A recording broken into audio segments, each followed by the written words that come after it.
আমি পেজটাকে আবার রিলোড করি। পেজটাকে যখন রিলোড করলাম ওই 35 এর পর থেকেই কাউন্ট হচ্ছে। তার মানে আমার প্রিভিয়াস ডেটাটা কিন্তু ডিলিট হচ্ছে না, আমরা প্রিভিয়াস ডেটাটাকে রেখেই করছি, বাট আমরা দেখাচ্ছি যে আমরা ক্লিক করে করে কাউন্টিং বাড়াতে পারি, এবং এখানে যেই ইনফরমেশনটা ওইটা সেভ হচ্ছে স্ট্রিং আকারে, ওই স্ট্রিংটাকেই আমি কনভার্ট করে নিয়েছি জাস্ট এখানে নাম্বারে শো করার। তো আমরা একটু দেখি, আমরা স্ক্রিপ্টের মধ্যে লিখেছি ফাংশন ক্লিক কাউন্টার, আমরা নাম দিয়েছি এটা click counter. If type of storage is undefined, then আবার এর মধ্যে আমরা লুপ করছি if local storage dot click count. Click count কিভাবে করবে, local storage dot click count এইটাকে নিচ্ছি, এবং এইটা ইকুয়াল টু কি বলছি আমরা, local storage dot click count equal to আমরা বলছি যে number local storage dot click count plus 1, মানে যে নাম্বারটা ছিল ওই নাম্বারের সাথে একটা ক্লিক পড়লেই 1 যোগ হবে, প্লাস 1, মানে প্রিভিয়াসলি আমার যা ছিল তার সাথে ক্লিক পড়লেই, একটা ক্লিক করলেই 1 অ্যাড হয়ে যাচ্ছে।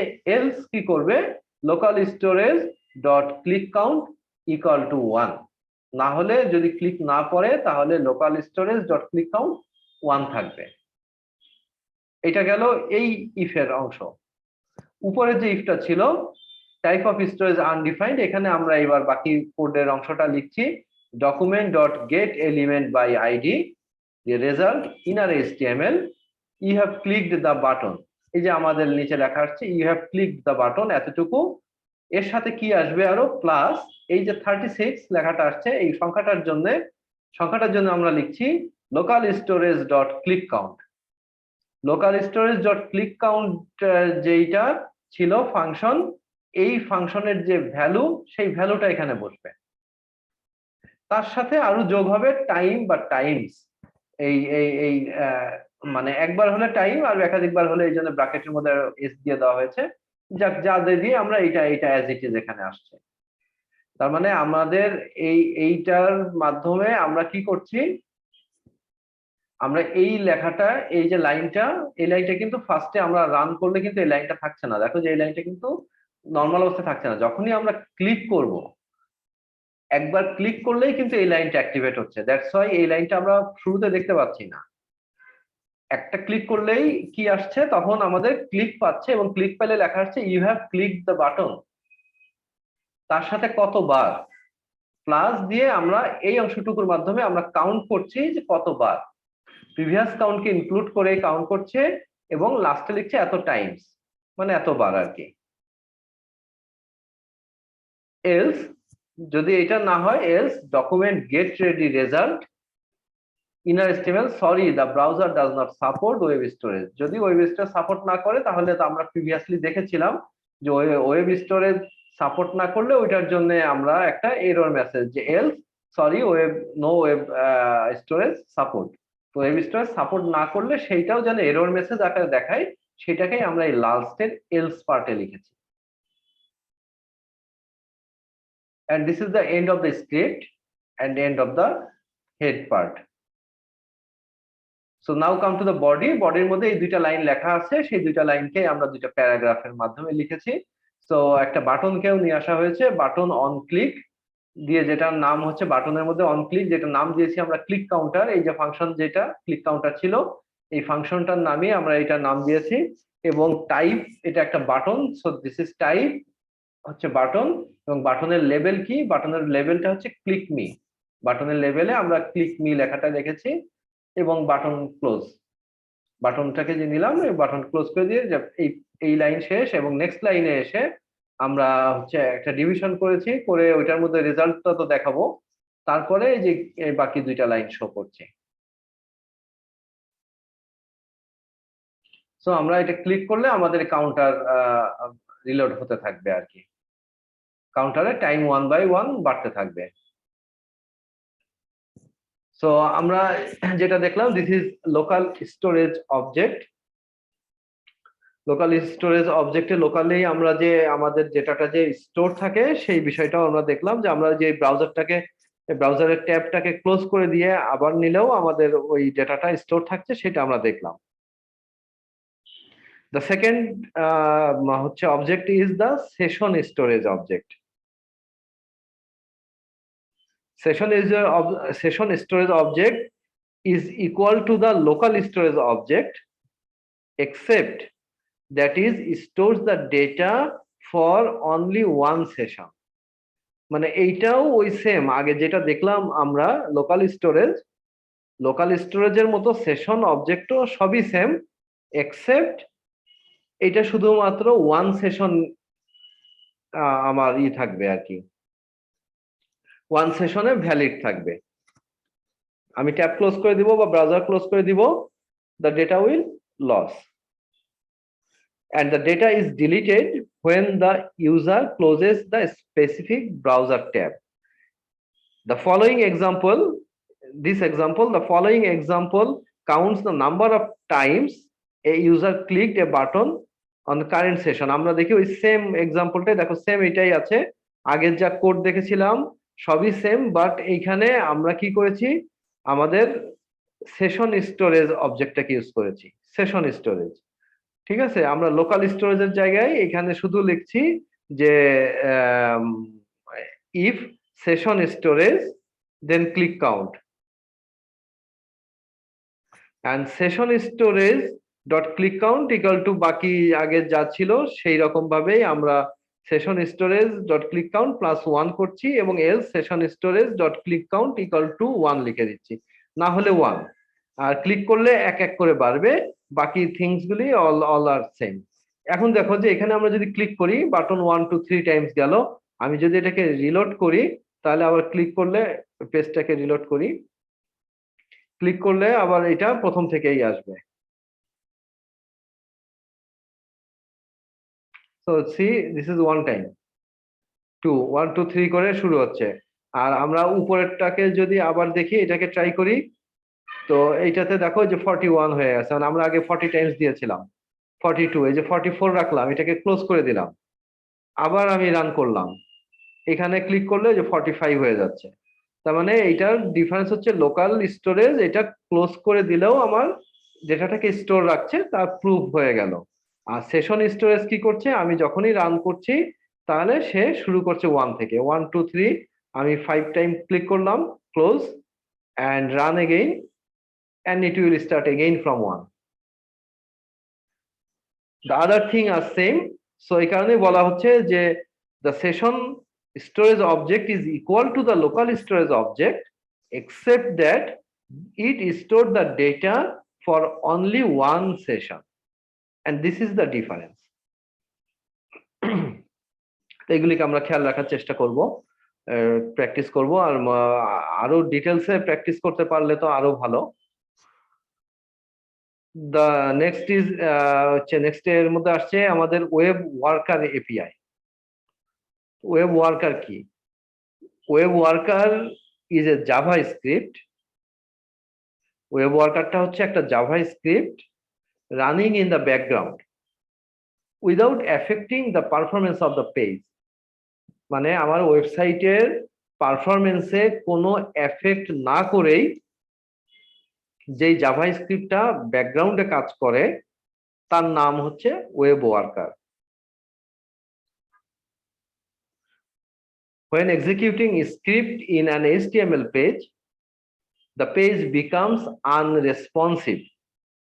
When executing a script, আমরা যে একটু আগে যে স্ক্রিপ্টগুলি দেখছিলাম, এই স্ক্রিপ্টগুলিকে HTML পেজে রান করি, the page become unresponsive until the script is finished. যতক্ষণ না ওই স্ক্রিপ্টটা পুরোপুরি রান হচ্ছে ততক্ষণ পর্যন্ত কিন্তু আমাদের হচ্ছে পেজটা আনরেসপন্সিভ থাকে, মানে পেজটা পুরোপুরি লোড হয় না, আমরা কাজ করতে পারি না। এটা হচ্ছে স্ক্রিপ্টের দুর্বলতা। But A web worker is a Java script that runs in the background independently of other script without affecting the performance of the page, and you can continue to do whether you want.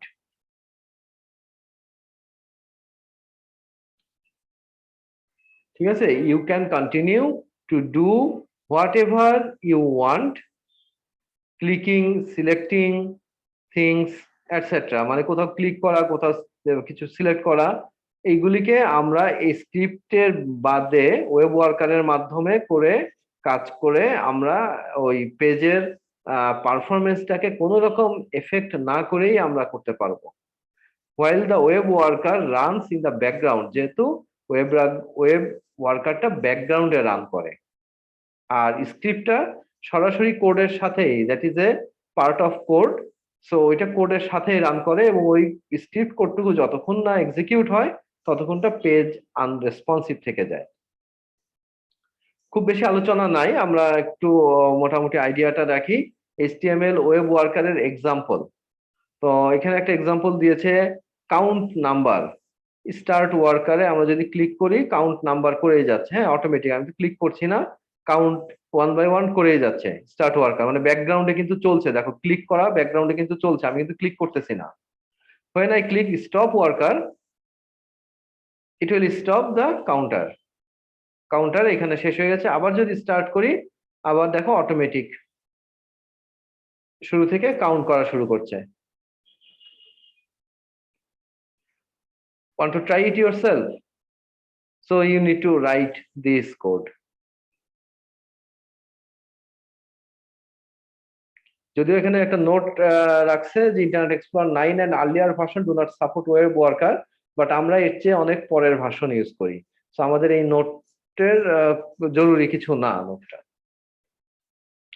So আমরা HTML কোডটাকে একটু সংক্ষেপে যদি দেখি, counter number equal to output ID দিয়ে আমরা আউটপুটের আইডিতে আমরা রেজাল্ট দিচ্ছি এবং আউটপুটটা close, then button on click, এই যে অন ক্লিকের একটা বাটন দিচ্ছি যেটার নাম দিচ্ছি আমরা স্টার্ট ওয়ার্কার, এবং ওইটা লেভেল দিয়ে দিচ্ছি আমরা স্টার্ট ওয়ার্কার বলে একটা লেভেল, মানে যে আমাদের ওয়েব ওয়ার্কারটা স্টার্ট হচ্ছে, this is web worker. And আরেকটা বাটন দিচ্ছি যেটা ওয়ান ক্লিক টাইপের, যে বাটনটার মধ্যে ক্লিক করলে আমাদের কি হবে, স্টপ ওয়ার্কার যে ফাংশনটা এইটা কাজ করা স্টপ করবে, মানে এই ফাংশনটা কাজ করবে আর কি, স্টপ ওয়ার্কারটা কাজ করবে, এবং ওইটারও একটা লেভেল আমরা দিয়ে দিলাম স্টপ ওয়ার্কার বলে। প্যারাগ্রাফের মধ্যে আমরা একটা নোট দিলাম, এই নোটটা এখানে দিয়েছি যেটা দিস ইজ নট নেসেসারি, আমরা আমরা এটা না দিলেও কোনো সমস্যা নাই, because we are using the updated browsers. So now come to the script. স্ক্রিপ্টের মধ্যে আমরা বলছি variable w function start worker, if type of worker undefined, then again if type of w is undefined, w টা কি, w আমি বলছি যে new worker, that is demo worker dot JS বলে একটা জাভা স্ক্রিপ্ট ফাইল আছে, সেই ফাইলটাকে এখানে কল করা হচ্ছে, এবং w dot on message this is ফাংশনের ইভেন্ট, এন্ড হচ্ছে document dot get element by ID দিয়ে আমরা রেজাল্ট, এবং inner HTML dot event equal to event dot data, these are the same as previous, and also the other, these are the same as previous, this thing is new.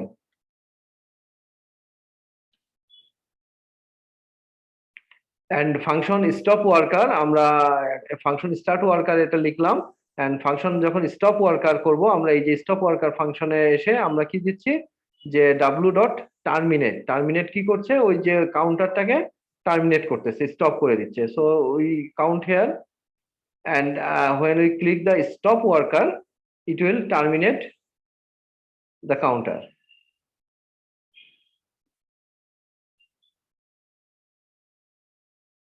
So এটাই stop, and এখানে যে count করেই যাচ্ছে, stop করে দেই, একা একা count করেই যাচ্ছিল। and check the web worker support before creating a web worker, check whether the browser support or not, আমাদের চাইলে আমরা এটাকে চেক করতে পারি যে আমাদের ব্রাউজারটা ওয়েব ওয়ার্কার সাপোর্ট করে কি না, দিস ইজ অপশনাল, হ্যাঁ আমরা চাইলে এটাকে করতে পারি। So if the type of web worker is undefined, আমরা এই যে কোডের ভিতরে দেখে আসছি এখানে, if the type of worker is undefined, এই কোডটা এখানে আছে, type of worker is undefined, তাহলে কি হবে, ইয়েস ওয়েব ওয়ার্কার সাপোর্ট সাম কোড ওখানে, দেন আমরা আমাদের যেই কোডগুলিকে এক্সিকিউট করতে চাই সেই কোডগুলিকে আমরা লিখলাম, সেই কোডটা আমাদের এখানে এই জেএস ফাইলের মধ্যে লেখা আছে। এলস সরি তো ওয়েব ওয়ার্কার not support বা no web worker support on your browser. Now create a web worker file. আমরা একটা web worker file কিভাবে তৈরি করব? Here we create a script that counts. The script is stored in demo worker.js file. demo worker.js বলে একটা ফাইলের মধ্যে যদি এই অংশটুকুকে স্টোর করো, এইটাকে সেভ করে একটা লিখে টেক্সট এডিটরে লিখে আমরা ওইটাকে যদি যে কোনো নাম দিয়ে সেভ করি, সেই নামটাই আমাদেরকে এইখানের এই ডেমো ওয়ার্কার জেএস এইখানে সামথিং আলাদা নামে যদি সেভ করো, সেই নামে আমাদের এইখানে ফাইল নামটা দিয়ে দিলেই হবে।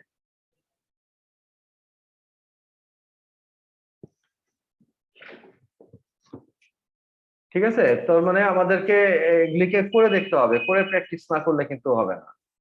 এখন আমি ক্লাস টাইমের মধ্যে এইটাকে এখন টাইপ করব বা তোমাদেরকে দিয়ে টাইপ করানো হচ্ছে, আমরা জিনিসটা আগে দেখি, then you have enough time, try it your home or try it in lab.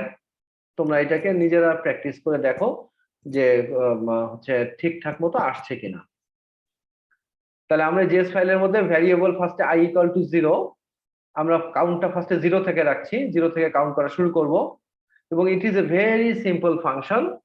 আমরা কি করছি যে টাইম কাউন্ট করছি, টাইম কাউন্টের মধ্যে i equal to i plus 1, and হচ্ছে পোস্ট মেসেজের মধ্যে ওই i এর যে ভ্যালুটা আসছে ওইটাই পোস্ট মেসেজে দেখাবে, এবং set time out equal to timed out দিয়ে 500, মানে 500 হলে তাহলে কাউন্টটা 500 হলে টাইমড আউট হয়ে যাবে আর কি। তাহলে the important part of this code above of the post is the post message method. এই যে পোস্ট মেসেজ মেথড, এইটা আমাদের এখানে নতুন আসছে, and which is used to post a message back to HTML page.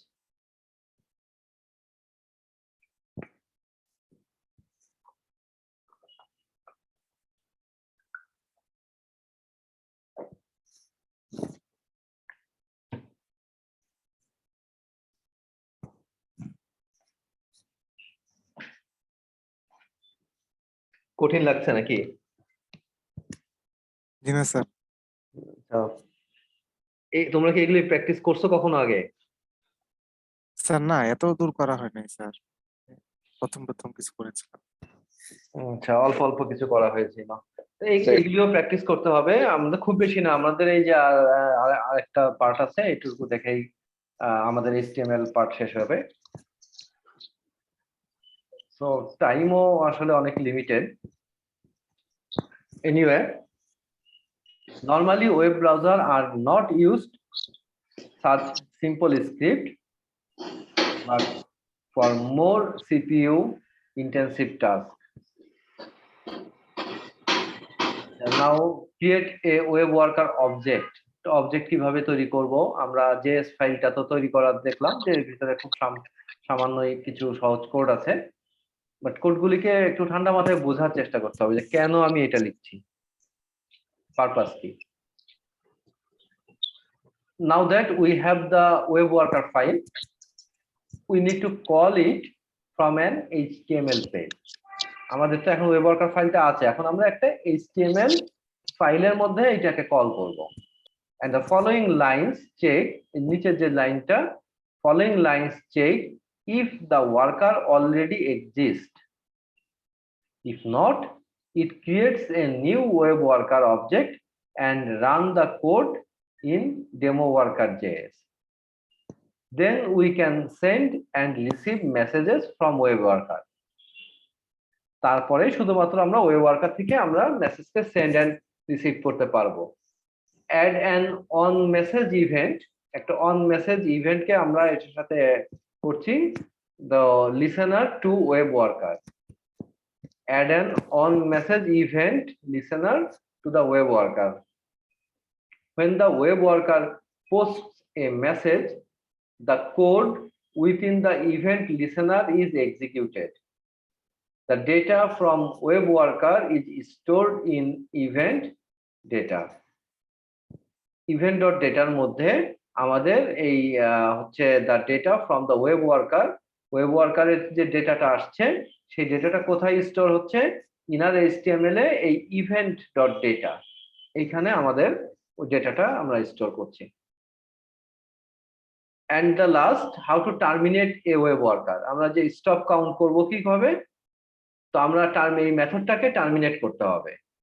তার মানে ওয়েব ওয়ার্কার মেথডটাকে আমরা ডাব্লু দিয়ে নিয়েছিলাম, নিউ ওয়ার্কারকে আমরা ডাব্লু হিসাবে ধরেছিলাম, তাহলে ডাব্লু ডট টার্মিনেট এই মেথডটা ইউজের মাধ্যমে আমরা ওয়েব ওয়ার্কারকে টার্মিনেট করতে পারবো।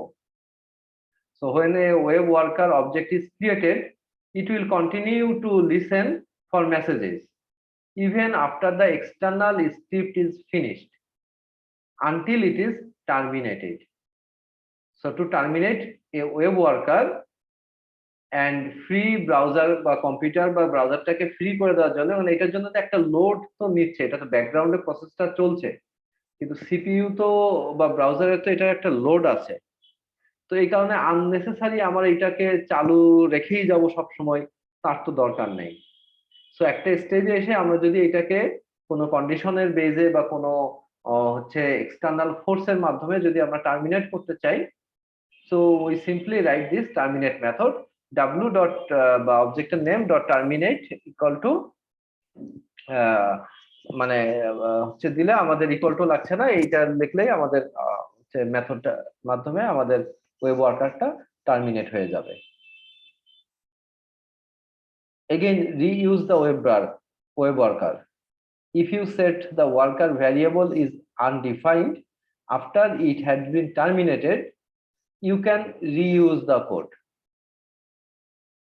W equal to undefined and full web worker example code. এই এতক্ষণ যা দেখলাম এই পুরাটা একসাথে করে আমাদের এইখানে এখন আমাদের দেখাচ্ছে এক্সাম্পলের মধ্যে। দেখো যে আমরা প্রথমে এই যে অন ক্লিক বাটন এবং স্টার্ট ওয়ার্কার এবং স্টপ ওয়ার্কার দুটো বাটন আমরা করেছি, তারপর স্ক্রিপ্টের মধ্যে আমরা ওই যে জেএস এর স্ক্রিপ্টটাকে লিখেছি, তারপরে আমরা ফাংশন কল করছি, আমরা ফাংশনের মধ্যে স্টার্ট ওয়ার্কার এবং স্টপ ওয়ার্কার এই দুটো ফাংশন দেওয়া হয়েছে, এবং এটার পরেই আমরা যদি এটাকে ট্রাই করি নিজেরা, so it will start counting and stop করলে স্টপ হয়ে যাচ্ছে, আবার স্টার্ট কাউন্টিং করলে আবার শুরু করছে। তার মানে এই যে স্টপ ওয়ার্কার কি করছে, ডাব্লু ডট টার্মিনেট আমরা এখানে ইউজ করছি, এবং এগেইন রিইউজ করার জন্য ডাব্লু ডট আনডিফাইন্ড ইউজ করছি। মানে এটা শেষ করলাম, টার্মিনেট, এটা ক্লিক করলে টার্মিনেট হচ্ছে স্টপ ওয়ার্কারে, কিন্তু টার্মিনেট হচ্ছে, এবং আবার আমি যদি আবার স্টার্ট করতে চাই তাহলে আমরা এটাকে পুনরায় হচ্ছে স্টার্ট করার জন্য ওইটা আমাদেরকে রেডি রাখছে যে আমি আবার রিকাউন্ট করতে পারবো। And web worker with the DOM, since the web worker are external file, they do not have access to the following JavaScript object. যেহেতু এটা একটা এক্সটার্নাল ফাইল, কিছু জাভাস্ক্রিপ্ট অবজেক্ট এখানে অ্যাক্সেস করতে পারবে না, যে the window object, document object, parent object, এই অবজেক্ট গুলিকে সে অ্যাক্সেস করতে পারবে না। And the last one is server side event. Server side event দেখে আমরা আপাতত শেষ করব। the HTML SSE API, SSE API হচ্ছে server side event application programming interface. তো এটা কি, ব্যাপারটা কি? Server side event is when a web browser automatically gets updated from a server. When a web page automatically gets updates from a server, this is called server sent event. This was also possible before, but the web page should have to ask if any updates are available. When server sent events, the updates come automatically. Example Facebook টুইটারের update অথবা stock প্রাইসের update, news ফিডের update, হ্যাঁ, বা sports রেজাল্টে যে automatic পেজটা upload হচ্ছে, update হচ্ছে, অটোমেটিক যে পেজ আপডেট হচ্ছে সেইটাই আর কি। সার্ভার থেকে রিকোয়েস্ট ইভেন্ট সেন্ড করা হচ্ছে এবং সেই ইভেন্টের মাধ্যমে আমাদের যে এপিআই আছে সেই এপিআইটা অটোমেটিক্যালি আপডেট নিয়ে নেয়, ভ্যালুস আপডেট নিয়ে নেয়। সেই কারণে সার্ভার থেকে সেন্ড করা ইভেন্ট বলা হচ্ছে। অ্যান্ড হচ্ছে receive, how to receive server sent event notification. এই যে সার্ভার যে নোটিফিকেশনটা সেন্ড করছে ইভেন্টটা, এইটা আমরা কিভাবে রিসিভ করব? এটা রিসিভ করার জন্য আমাদেরকে ইভেন্ট সোর্স এই অবজেক্ট ইউজ করতে হবে। Event source, event source object is used to receive server sent event notifications. তো আমরা যদি একটা এক্সাম্পলে দেখি, getting server update, server time, দেখো যে একটা টাইম পর পর সে কিন্তু অটোমেটিক রিসিভ করছে। তাহলে আমরা এখানে কোড দিয়েছিলাম কি, যে এখানে হেডার 1 এ আমরা দিয়েছি দেন ডিভিশনের রেজাল্ট। স্ক্রিপ্টের মধ্যে আমরা লিখেছি type of event source undefined, then variable of source new event source, আমরা এই ইভেন্ট সোর্সটাই এখন শিখছি, দিয়ে demo.ssc.php একটা পিএইচপি ফাইল লেখা হয়েছে, যে পিএইচপি ফাইলটা কি করছে, এই সার্ভারের টাইমটা আমাদের দেখাচ্ছে, সার্ভারের টাইম, ডেট এবং টাইম কত, সেই ডেট এবং টাইমটা একটা টাইম পর পরে প্রত্যেক 3 সেকেন্ড, আফটার 3 সেকেন্ড পর পর এইটা আমাদেরকে টাইমটা নিচ্ছে। and document.getElementId result equal to inner HTML plus event data plus হচ্ছে আমাদের নেক্সট লাইনে ব্রেক দিয়ে আসছে এলস, মানে পরের লাইনে আসছে যদি এটা না হয় else document.getElement by result.innerHTML equal to sorry the browser not support server sent event। Server sent event যদি সাপোর্ট করে তাহলে তো এটা রান করছে, না হলে আমাদের মেসেজ চলে আসবে যে না, সাপোর্ট করে না। এবং এই যে প্রতি 3 সেকেন্ড পর পর সার্ভার থেকে আপডেট নিয়ে সেই আপডেটটাকে আমার এখানে লোড করছে, সেইটা আমার এই ডেমো এসএসসি তে আমাদের হচ্ছে পিএইচপির মধ্যে এই ফাইলটা লেখা আছে। এসএসসি মানে হচ্ছে যে support server event, server sent event, support বলতে সার্ভার সেন্ট ইভেন্ট এসএসসি আকারে আসছে। তাহলে এইটার মধ্যে আমরা যদি আরেকটু এক্সপ্লেন করি, তাহলে create a new event source object, একটা নতুন ইভেন্ট সোর্স অবজেক্ট ক্রিয়েট করব and specify the URL of the page sending the updates. In this example, এই এক্সাম্পলের ক্ষেত্রে ওই আপডেট ওইটা লেখা আছে demo.ssc.php এর মধ্যে। and each time an update is received, প্রত্যেক ক্ষেত্রে একটা আপডেট যখন রিসিভ হবে, the on message event occur, on message একটা ইভেন্ট occur হবে, and when a on message event occur, put the received data on the elements id equal to result.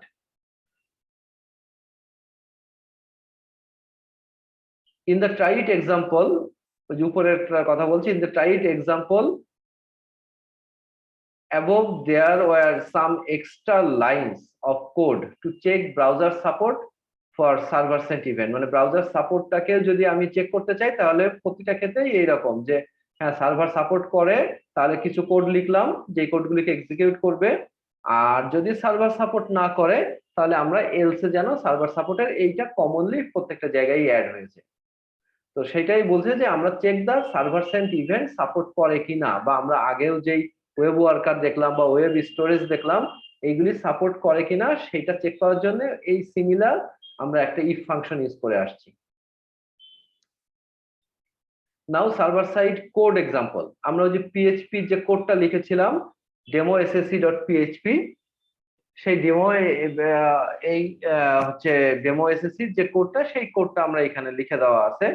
আমরা দেখতে পাচ্ছি যে আমাদের হেডারের মধ্যে content type text event stream এবং হেডারের মধ্যে ক্যাশে কন্ট্রোল দিয়ে নো ক্যাশে এবং টাইম ইকুয়াল টু ডেট থেকে আর্ন নেওয়া হচ্ছে ডেটের, এবং ইকোতে data the server time is দিয়ে সার্ভারের টাইম ওই ওদের সার্ভারে, যেহেতু আমরা এই সাইটে আছি এই সাইটের সার্ভার দেখাচ্ছে, not my computer time, and তারপরে ফ্লাশ হয়ে যাচ্ছে।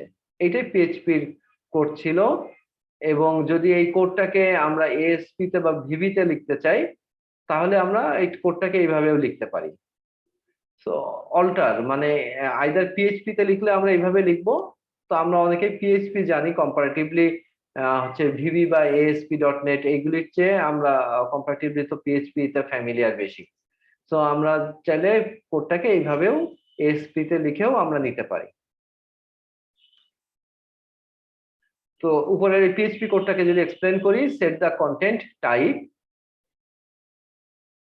And header to content type, হেডারটাকে আমরা কি করছি text slash event stream and specified that the page should not cache, পেজটা যেন ক্যাশে না করে সেটাকে আমরা স্পেসিফাই করে দিচ্ছি। and আউটপুটে the data to send always start with data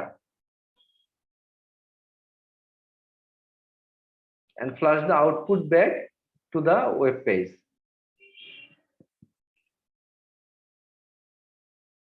তো মোটামুটি আমাদের হচ্ছে এই এপিআই এর এই আলোচনাগুলি এইগুলিতে প্র্যাকটিস করতে হবে ভালো করে। এবং দেখো যে নিচে বেশ কিছু এক্সাম্পলস আছে, you can do some examples from here, do some exercises, and you can get a certificate course on W3 schools HTML. This is also valuable. So if you want, if you learn properly, you can get this certificate, a certificate of completion আর কি। তো completion এর জন্য আমাদেরকে তো এই test fulfil করতে হবে। If you want you can try. And next কিছু রেফারেন্স দেওয়া আছে, এইসব রেফারেন্স থেকেও আমরা বিভিন্ন মনে করো যে আমরা বিভিন্ন মেথড HTML বিভিন্ন মেথড গুলি সম্পর্কে জানবো। তো এট এ গ্লান্সে যে মেথড গুলি সব এখানে দেওয়া আছে, গেট, পোস্ট, হেড, ডিলিট, বিভিন্ন মেথডস গুলি সম্পর্কে এক জায়গায় দেওয়া আছে। মনে করো যে আমরা অডিও ভিডিও নিয়ে দেখছি আমরা, তারপরে আরেকটু যদি দেখতে চাই, সো এক জায়গায় সবকিছু এখানে লিস্টেড করা আছে। অডিও ভিডিও ইভেন্টস এর সবগুলি event, all we are not using, but expertise হওয়ার জন্য আমরা তো যা দেখছি এক্সাম্পলের মধ্যে এর চেয়েও আরো বেশি করে দেখা দরকার, দেখতে হবে আর কি। and all the tags HTML এর all the tags are listed here. তুমি কোনো একটা ট্যাগ কে যদি ডিটেইলস দেখতে চাও যে আচ্ছা আমি সাইট ট্যাগটাকে ডিটেইলস এ দেখবো, so you will find all the tags alphabetically sorted, একদম A to Z পর্যন্ত যে যে ট্যাগগুলি আমাদের আছে আমরা ইউজ করেছি এই সবগুলি এখানে আছে। these are in the HTML reference.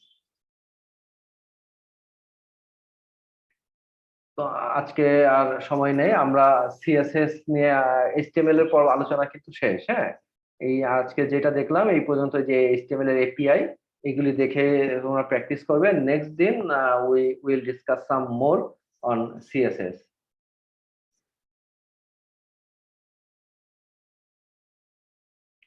ঠিক আছে, কতটুকু বুঝছো তা জানি না, বাট বাকিটুকু প্র্যাকটিসের মাধ্যমেই বুঝে যাবা। প্র্যাকটিস করলেই সবকিছু বোঝা যাবে, প্র্যাকটিস না করলে কিভাবে বুঝবো।